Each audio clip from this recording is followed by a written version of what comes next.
नमस्कार दोस्तों, आप सभी का एक बार फिर से स्वागत है हमारे चैनल धार्मिक सार में। आज हम कामिका एकादशी व्रत कथा और कामिका एकादशी के महत्व के बारे में बात करेंगे। एक बार अर्जुन ने श्री कृष्ण से कहा, हे प्रभु, मैंने आषाढ़ माह की कृष्ण पक्ष की देवशयनी एकादशी का विस्तार से सुवर्णन सुना था। अब आप मुझे श्रावण मास की कृष्ण पक्ष की एकादशी की कथा सुनाने की कृपा करें। इस एकादशी का नाम क्या है और इसकी क्या विधि है? इसमें किस देवता का पूजन होता है? इसका उपवास करने से मनुष्य को किस फल की प्राप्ति होती है?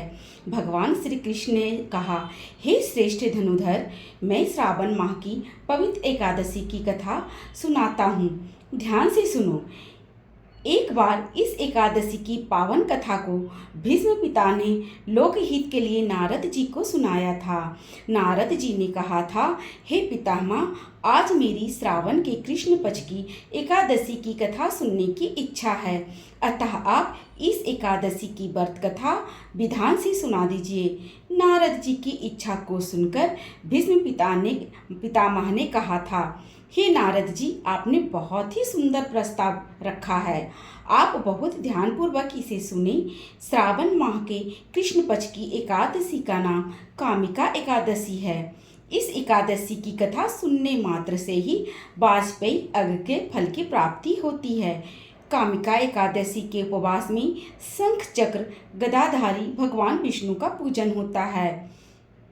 जो मनुष्य इस एकादशी को धूप दीप आदि से भगवान विष्णु की पूजा करते हैं, उन्हें गंगा स्नान के फल से भी उत्तम फल की प्राप्ति होती है। सूर्य ग्रहण और चंद्र ग्रहण में केदार और कुरुक्षेत्र में स्नान करने से जिस पुण्य की प्राप्ति होती है, वह पुण्य कामिका एकादशी के दिन भगवान विष्णु की भक्ति पूर्वक पूजा करने से प्राप्त हो जाता है। संसार में भगवान की पूजा का सबसे ज्यादा फल, अतः भक्ति पूर्वक भगवान की पूजा ना हो सके तो श्रावण मास की कृष्ण पक्ष की कामिका एकादशी का उपवास करना चाहिए। इससे बहुत ज़्यादा फल मिलता है। आभूषणों से युक्त बछड़ा सहित गौदान करने से जो फल मिलता है, वह फल कामिका एकादशी के उपवास से मिल जाता है। संसार सागर तथा पापों में फंसे हुए मनुष्यों को इससे मुक्ति के लिए कामिका एकादशी का व्रत करना चाहिए। संसार में इससे अधिक पापों को नष्ट करने वाला और कोई उपाय नहीं है। हे नारद जी, स्वयं भगवान ने अपने मुख से कहा है कि मनुष्य को आध्यात्म विद्या से जो फल प्राप्त होता है, उससे अधिक फल कामिका एकादशी के व्रत करने में मिल जाता है। इस उपवास की करने से मनुष्य को ना यमराज के दर्शन होते हैं और ना ही नरक के कष्ट भोगने पड़ते हैं, वह स्वर्ग का अधिकारी बन जाता है। जो मनुष्य इस दिन तुलसी दल से भक्ति पूर्वक भगवान विष्णु का पूजन करते हैं, वे इस संसार सागर में रहते हुए भी औरों से अलग होते हैं। हे नारद जी, मैं भगवान की अति प्रिय श्री तुलसी जी को प्रणाम करता हूँ। तुलसी जी के दर्शन मात्र से ही मनुष्यों के सभी पाप नष्ट हो जाते हैं और शरीर के स्पर्श मात्र से मनुष्य पवित्र हो जाता है।